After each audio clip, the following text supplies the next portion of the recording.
คติความดีสันก็รู้กันทั่วและความชั่วก็รู้กันหลามหลายเห็นกันจะไปดังนั้นอกตังทุกกตังไสยโยไม่ทำความชั่วอะไรเสียเลยดีกว่าจริงๆการหลีกเลี่ยงความชั่วรู้กันทั่วประเสริฐยิ่งเพราะความชั่วทุกสิ่งที่ทำไปทั้งการทำเปิดเผยหรือลับหลังต่างให้ผลตามหลักกรรมมีเหตุและผลนำสม่ำเสมอเป็นขั้นตอนกิเลสและความชั่วที่หมองมัวส่งสะท้อนมักนำความเดือดร้อนมาสู่ตนและสังคมความดีทำนั่นแหละดีกว่าและน่าชื่นชมสร้างความอิ่มเอมสมเป็นเกราะป้องกันจิตใจเปรียบเหมือนกับร่มเงาคุ้มครองเราส่งผลให้เป็นที่รักภูมิใจ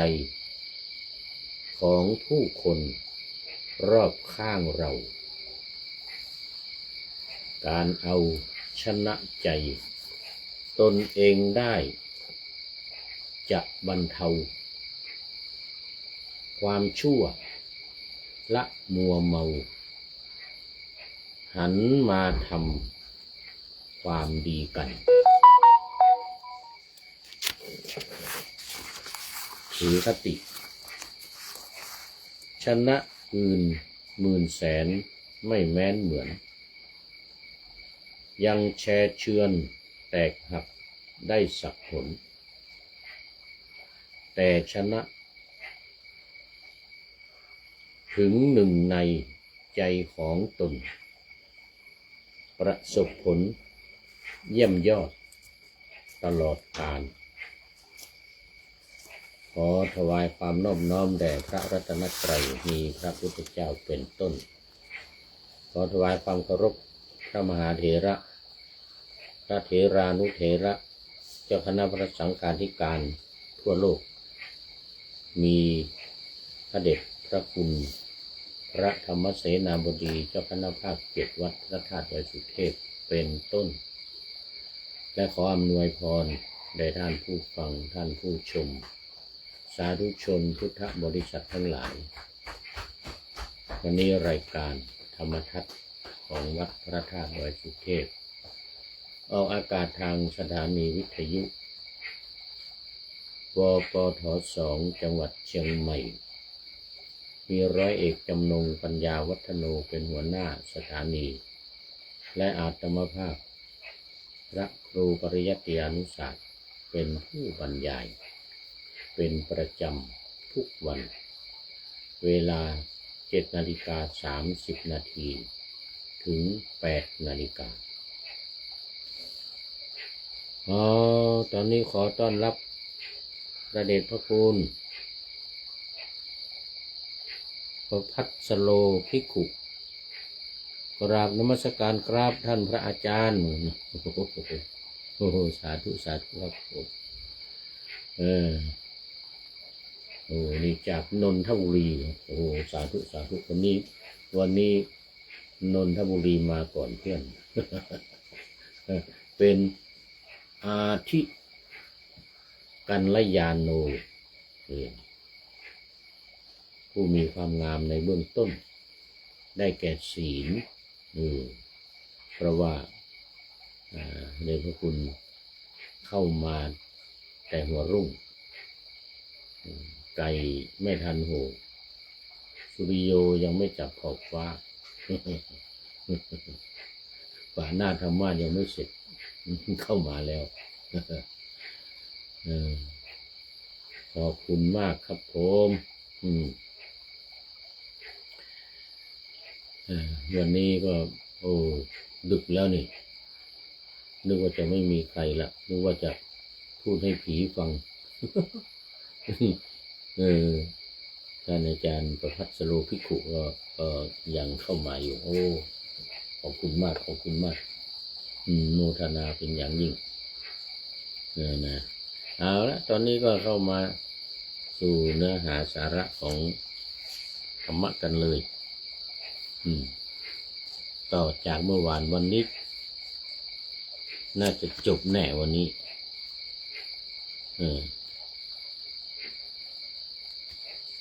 เดี๋ยวก่อนไม่แน่แน่วันนี้นะ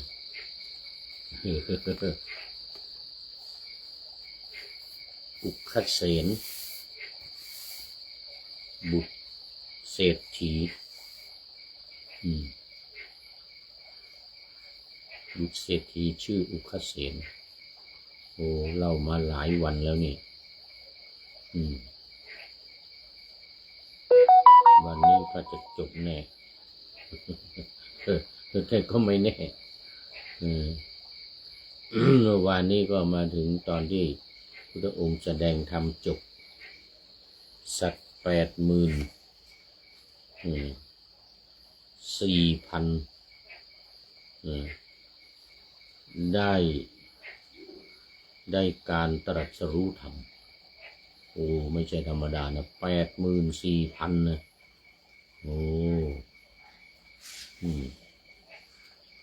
เพราะว่าคนในเมืองราชคฤห์เยอะออกมาเป็นแสนน่ะที่มายืนดูกันนี่นะเป็นแสน200,000 300,000นู่นน่ะข้างหลังมันไกลข้างหลังมองไม่เห็นก็เอาเตียงมาซ้อนกันมันเป็นชั้นขึ้นมาเหมือนที่เขาท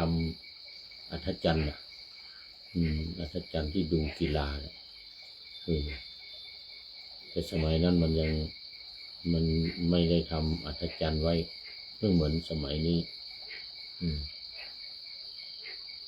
แต่ว่าใช้เอาเตียงเอาโต๊ะมาตั้งต่อซ้อนกันขึ้น อยู่ไกลๆก็สูงขึ้นในข้างหน้านี่ก็ต่ำนี่นะเขาเรียกว่าเอาเตียงเล็กเตียงซ้อนกันดูชมเป็นแสนอันนี้แค่84,000นะนี่84,000ได้บรรลุได้ตรัสรู้ธรรมเนี่ยนะแค่84,000ยังไม่ถึงแสนคนมาดูกันหลายแสนไม่ใช่ธรรมดาพุทธเจ้าแสดงธรรมคือบอกว่าท่านจงเปลื้องอาลัยในการก่อนเสียจงเปลื้องอาลัยข้างหลังเสียจงเปลื้องอาลัยในท่ามกลางเสียจึงเป็นผู้ถึงฝั่งแห่งภพเมื่อนะซึ่งหมายถึงนิพพานหมายถึงพระนิพพานมีใจหลุดพ้นในธรรมทั้งปวงจะไม่เข้าถึงชาติและชราอีกนี่นะหมายถึงว่าบรรลุเป็นพระอรหันต์ไม่เกิดไม่แก่ไม่เจ็บไม่ตายเนี่ย84,000ได้การตรัสรู้ธรรมเนี่ยหมายถึงว่าบรรลุเป็นอรหันต์บรรลุเป็นอรหันต์แต่ว่าอุคเสนนี่ได้โสดาบันเดี๋ยวอุคเสนจะได้ฟังอีกทีวันนี้เป็นอรหันต์เอาละทีนี้เรามาต่อกันเลยฝ่ายบุตรเศรษฐีกำลังยืนอยู่บนปลายไม้แป้นบรรลุพระอรหันต์ อ๋อนี่นี่โอ้ได้บรรลุอรหัตตอนนี้เองนะอรหัตเหมือนกันตอนนี้แหละไม่ได้ฟังอีกอันหนึ่งเป็นของชนทั้งหลายเดี๋ยวจะมีอีกกันหนึ่งแสดงอีกกันหนึ่ง แสดงอีกกันหนึ่งอุกเสนบุตรของเศรษฐีเป็นอรหันต์ตอนนี้เลยเพราะว่าตัดอาลัยคือตัณหาอาลัยนี้ก็คือตัณหาทั้งสามกามตัณหาภวตัณหาวิภวตัณหาโอ้พูดถึงภวตัณหานี่วันนี้เดือดใหญ่เลยตะวันออกกลางระหว่างอิสราเอลกับสหรัฐอเมริกาเนทันยาฮูกับประธานาธิบดีทรัมป์บอกให้อิสราเอลตัดตัณหาตัดอาลัยตัดอาลัยใช่ไหมนะบอกอิสราเอลหยุดยิงเลบานอนหยุดยิงอิหร่านให้อิสราเอลตัดอาลัยคือตัณหาภาวะตัณหาเรื่องภพแต่อิสราเอลไม่ยอมวันนี้ซัดกันหนักเลยนวลเนียเลยอิสราเอลไม่ยอมก็คือหลังจากที่อิหร่านโจมตีไปที่เมือง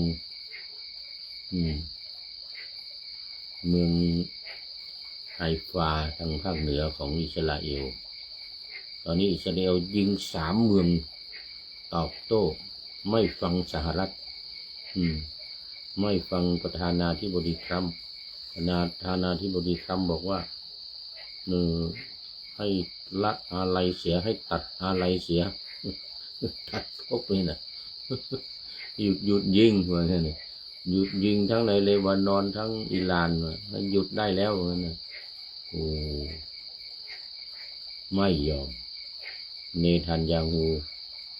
นายกของอิสราเอลไม่ยอมจะต้องกำจัดอิหร่านให้พังทลายทั้งหมดไม่ให้เหลืออะไรตามที่ตกลงกันไว้ตอนแรกก็ว่างั้นตามที่ท่านพูดตอนแรกก็ว่างั้นให้อิหร่านเหลือแต่ยุคหินมืดหมดทั้งประเทศไม่เหมือนกับยุคหินเลยอิสราเอลจะเอาอย่างนั้นอยู่ตอนนี้ไม่ฟังประธานาธิบดีทรัมป์แล้วนี่แหละอุคเสนพระพุทธองค์ตรัสว่าให้ละตัณหาให้ตัดอาลัยอุคเสนก็เลยเป็นพระอรหันต์อย่างนี้อิสราเอลเนทันยาฮูไม่ได้เป็นอรหันต์แน่ ขอต้อนรับบัวเก้ากาบนี่บัวเก้ากาบมาแล้วบัวเก้ากาบนี่นะนี่เป็น FC ใหม่เนอะ FC ใหม่บัวเก้ากาบโอ้โหดอกบัวนี่มีถึง9กาบนะอยู่รอบๆเลยนะโมทนาขอบคุณมากตามมาด้วยท่านอาจารย์ท่านพระครูประหลัดณรงค์ฤทธิ์อุปลักขิโตวัดมหาธาตุทองแมนวัดมหาธาตุสาธุกราบสาธุครับเหมือนกันนะท่านอาจารย์พระครูประหลัดณรงค์เจ้าสำนักปฏิบัติธรรมหลายแห่งโมทนาเป็นอย่างยิ่งสร้างอาคารปฏิบัติธรรมเสร็จหรือยังเนาะที่จังหวัดสุรินทร์หรือบุรีรัมย์เสร็จหรือยังครับอาจารย์เดี๋ยวจะไปเยี่ยมเดี๋ยววันหลังจะไปเยี่ยมสำนักปฏิบัติธรรมนี่ต้องชวนบัวเก้ากาบไปด้วยนี่นะ โอ้โมทนาโมทนานี่นะเป็นFCใหม่ยังเป็นโอ้ตอนนี้จะเป็นโอ้มัชเชกัลยาโนเสร็จแล้วท่านพระครูประหลัดก็เป็นมัชเชกัลยาโนล่ะมีความงามในท่ามกลาง มากลางรายการแล้วตอนนี้นี่นะมัชเชกัลยาโนบัวเก้ากาบนี่ก็น่าจะเป็นผู้ชายนะมัชเชกัลยาโนทั้งสองท่านเลยส่วนหลวงพ่อประภัสโรภิกขุเป็นอาทิกัลยาโน ผู้งามในเบื้องต้นท่านพระครูประหลัดนรงค์ฤทธิ์นี่ก็เป็นงามในท่ามกลางแล้วก็บัวเก้ากาบด้วยบัวเก้ากาบนี่โอ้โหสุดยอดเลยวันนี้เอามาเดี๋ยวจะไม่จบนี่อุคเสนเป็นพระอรหันต์เลยนะนี่เป็นอรหันต์เลยบรรลุอรหัตพร้อมด้วยปฏิสัมภิทาโอ้โหสุดยอดท่านบอกรู้ปฏิสัมภิทาพร้อมด้วยปฏิสัมภิทาด้วยเหาะเหินเดินอากาศได้มีฤทธิ์เนี่ยหูทิพตาทิพโอ้โหไม่ใช่ธรรมดาเนี่ยแสดงฤทธิ์ได้นะปฏิสัมภิทาปฏิสัมภิทาสี่โอ้โหรู้ธรรมอักขระนี่นะภาษาศาสตร์เนี่ยโหสุดยอดเลยเนี่ยเราเรียกนิรุตติศาสตร์นิรุตตินี่บุตรของเศรษฐีแค้นใจพัญญาร้องเพลงแซวบอกลูกคนไม่รู้ขี้รู้ตดอะไรวะนะลูกคนไม่รู้ขี้รู้ตดอะไรลูกคนเฝ้าเกวียนลูกคนหาบหญ้าอะไรว่าไปแล้วหาบสิ่งของ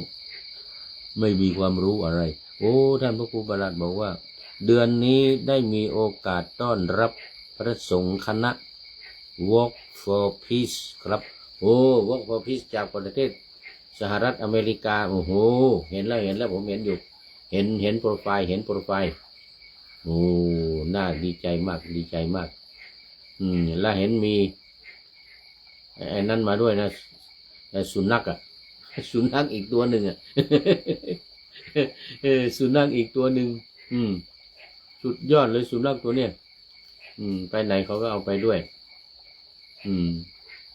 หลวงพ่อน่าจะเป็นจากประเทศกัมพูชานะเห็นผ้าไอสังฆาติเป็นแบบกัมพูชาของสมเด็จนี่เป็นสมเด็จนั่นน่ะผ้าของสมเด็จนั่นน่ะผ้าสังฆาติแบบประเทศกัมพูชา โอ้ดีใจครับหลวงพ่อดีใจมากได้ต้อนรับคณะWalk for Peace จากอเมริกาเนี่ยนะสุดยอดเลยเดินกันตั้ง3-4 เดือนโอ้โหสุดยอดเดินกันยังไงโอ้โห3-4 เดือนเนี่ยจากลอสแอนเจลิสไปนู่นน่ะนิวยอร์กนู่นน่ะโอ้โหสุดยอดเลยยอมรับจริงๆสมัยก่อนผมเดินแค่15 วันสูงสุดมีอยู่ครั้งหนึ่งประมาณ20 วันแค่นั้นเองไปโน่นอำเภอปายจังหวัดแม่ฮ่องสอนนะแล้วก็ไป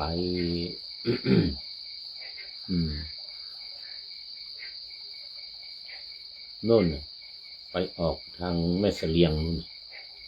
ผ่านจังหวัดแม่ฮ่องสอนไปออกแม่เสลียงแล้วก็อ้อมจากแม่เสลียงมาทางนี้มาอำเภอฮอดอำเภอเนี่ย มาอมก๋อยอำเภอฮอดแม่แจ่มมาทางนี้นะแล้วก็มาทางจอมทองเนี่ยมาทางจอมทองเนี่ยแล้วก็จอมทองมาดอยหล่อมาอำเภอแม่วางแล้วก็เข้ามาที่คันคลองเนี่ยเดินเข้ามาอำเภอเมืองเนี่ยผ่านอำเภอหางดงอยู่ที่เนี่ยอำเภอสันป่าตองผ่านอำเภอแม่วางมาสันป่าตองอำเภอหางดงแล้วก็มาอำเภอเมืองนี่โอ้โหรู้สึกว่าจะเกือบเดือนเนี่ยตอนนั้นเนี่ยเดินเนี่ยผมเดินมาเกือบเดือนเมื่อนะโอ้โหนั่นเนี่ยนู่นเนี่ยเข้าไปจังหวัดแม่ฮ่องสอนไปลงอำเภอแม่เสลียงนู่นน่ะโอ้ขุนยวมอำเภอแม่เสลียงแล้วก็จึงมาอำเภอฮอดอมก๋อยผ่านอมก๋อยฮอดเนี่ยประมาณแต่นี่เดินก็เป็น3-4 เดือนWalk for Peace นี่นะโอ้โหสุดยอดเลยโอ้ขอต้อนรับท่านอาจารย์สมภารรัมมนาเดี๋ยวเป็นปริโยสารเนี่ยคนนี้ปริโยสานะกัลยาโน เป็นผู้มีความงามในที่สุดนะเพราะว่าเหลือเวลาอีก7-8 นาทีเหลือเวลาอีก7-8 นาทีโอ้โมทนาขอบคุณมากเอาเดี๋ยวจะไม่จบนะนี่อันนี้จะไม่จบนะนี่ บรรลุอรหันต์แล้วอุกัสเสนเนี่ยลงจากไม้แป้นมาสู่ที่ใกล้พระศาสดาถวายบังคมด้วยเบญจางคประดิษฐ์โอ้โหเบญจางคประดิษฐ์เนี่ยเหมือนเนี่ยไม่ใช่เหมือนเมืองไทยเรานะ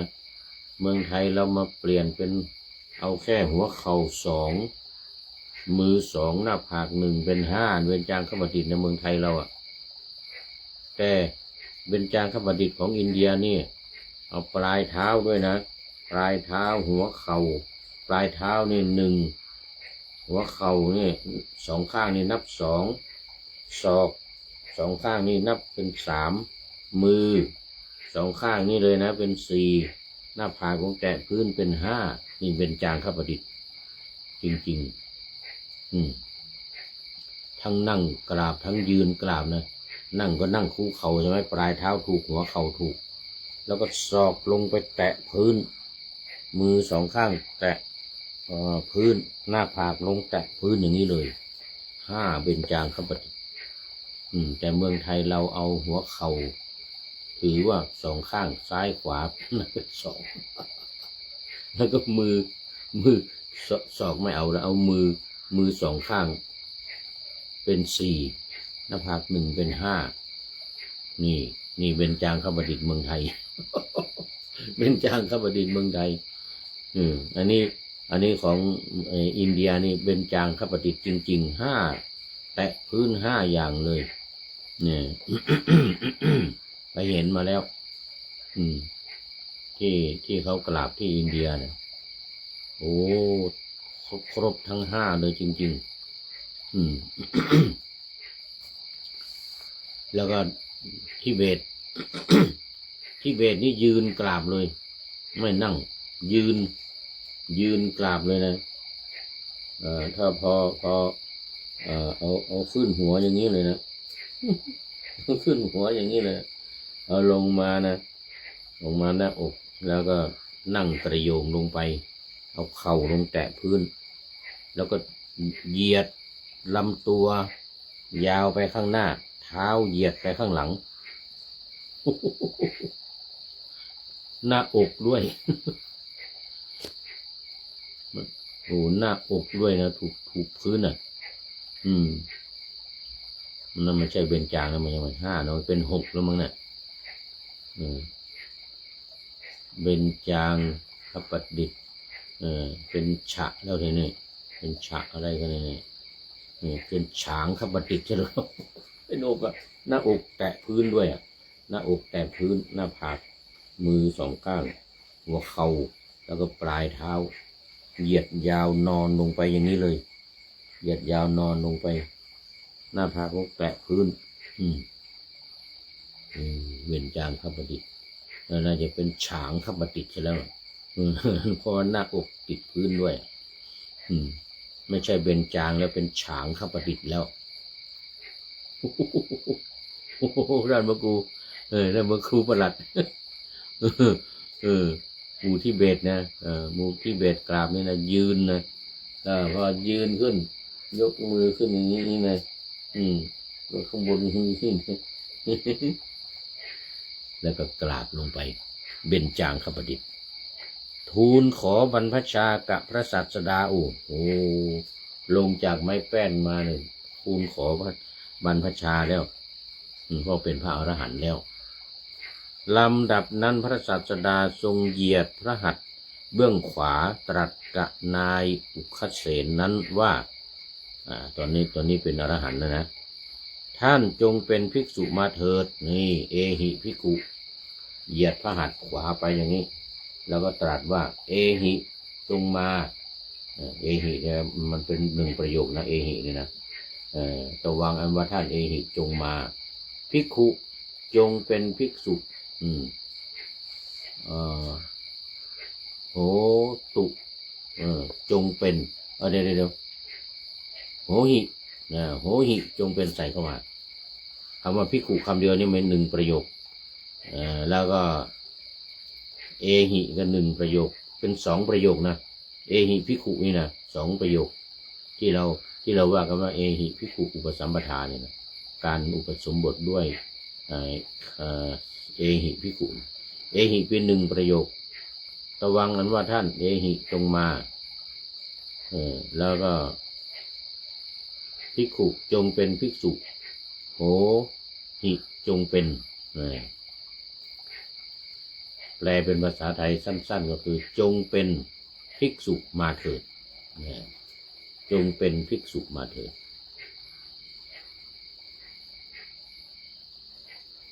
มาแล้วปริโยสานะกัลยาโนปู่ฤาษีไกรสอนนาคาสาธุสาธุ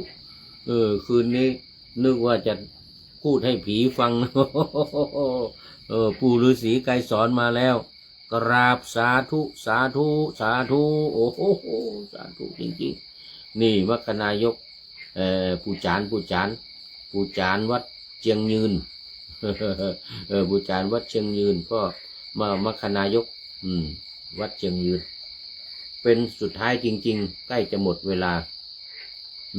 ใกล้จะหมดเวลาเอาจบตรงนี้ก่อนจงเอหิภิกขุจงเป็นภิกษุมาเถิดอุคเสนนั้นได้เป็นผู้ทรงไว้ซึ่งบริขารประหนึ่งพระเถระมีพรรษาตั้ง60ในขณะนั้นนั่นเองโอ้โหเป็นภิกษุมาปุ๊บแล้วก็ด้วยฤทธิ์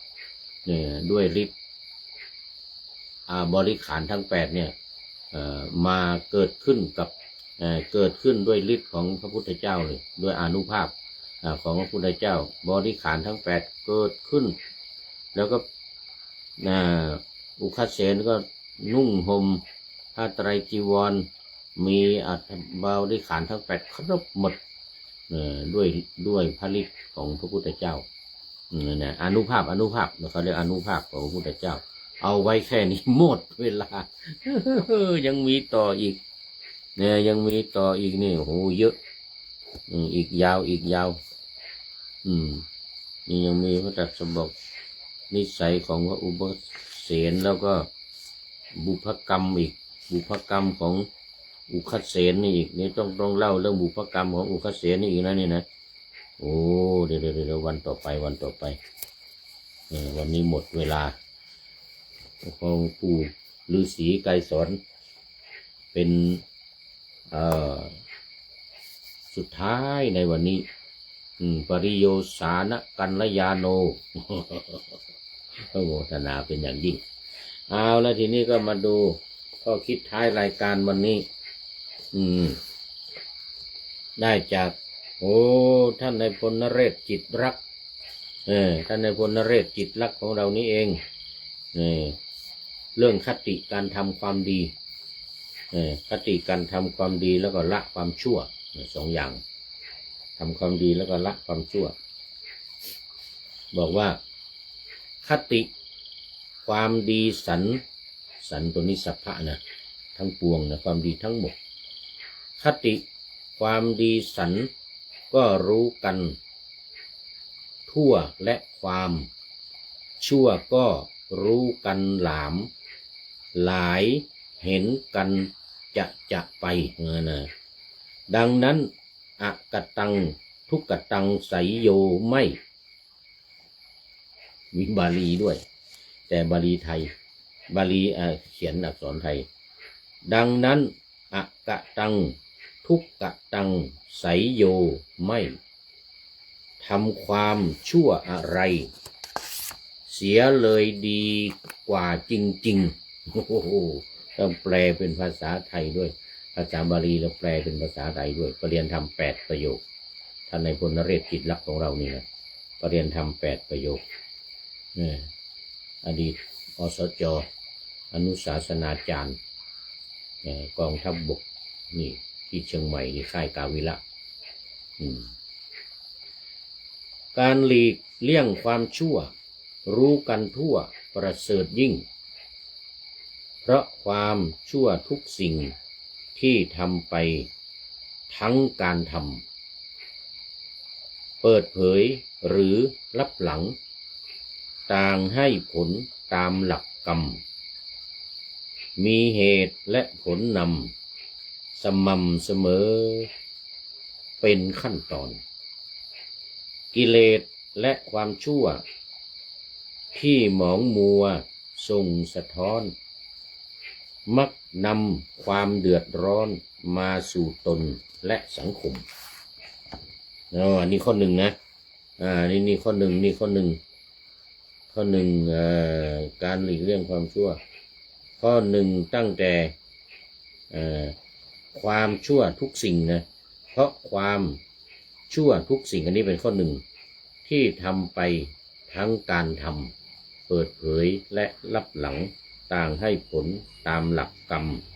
มีเหตุและผลนำสม่ำเสมอเป็นขั้นตอนกิเลสและความชั่ว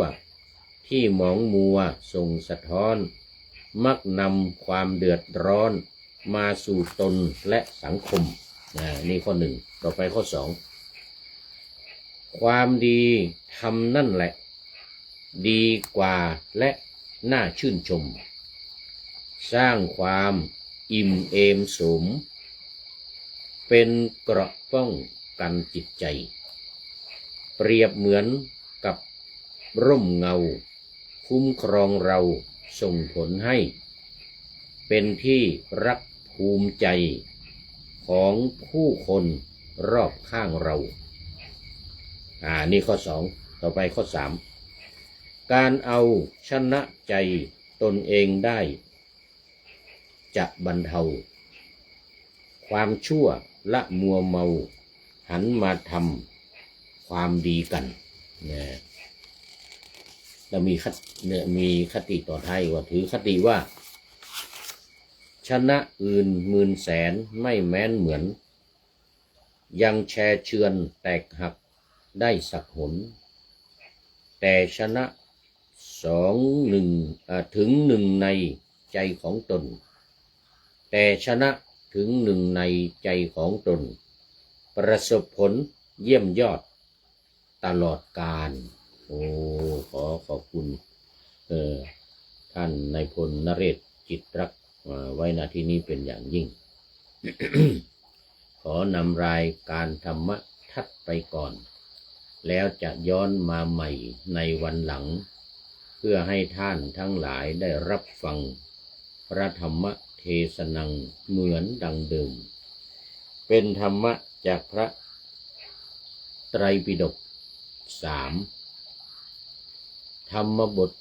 อันงดงามบรรยายเสริมอธิบายใจความเหมาะมาต่อเติมยกนิทานดั้งเดิมเสริมบทธรรมขอทุกท่านสุขกายสบายใจปรารถนาสิ่งใดอันเลิศล้ำจงเพิ่มพูนตามบุญงามและตามกรรมที่ได้บำเพ็ญไว้ทุกประการขอเจริญพร